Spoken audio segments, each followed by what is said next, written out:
Wat is dit? Dit is nie goud nie. Dit is nie diamante nie. Dit is sout. Voorsitter, dames en here.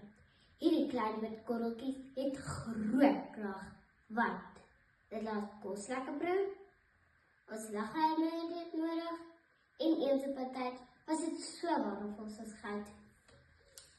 Ek sit die eendag met my ouma in die kombuis en sien ek hoe sit sy sout in die koek.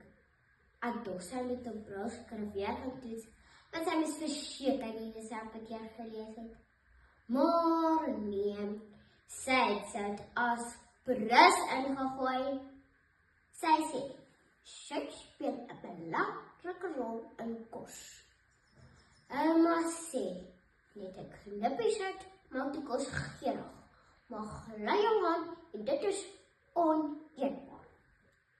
House Resep se artikel geskryf deur Chef Samantha Combs, 1 April 2025, die opskrif The Importance of Salt in Cooking.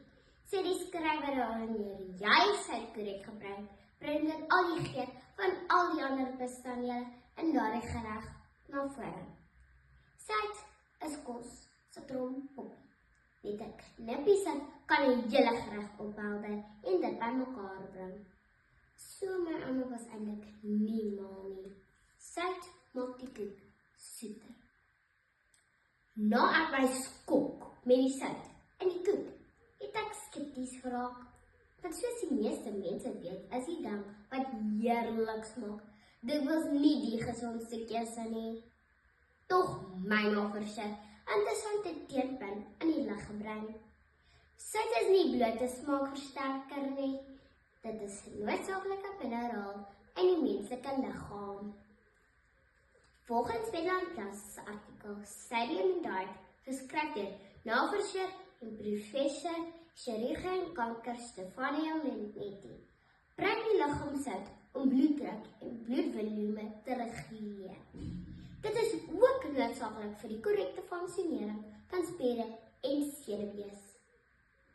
'n appel 'n dag, laat die dokter wag.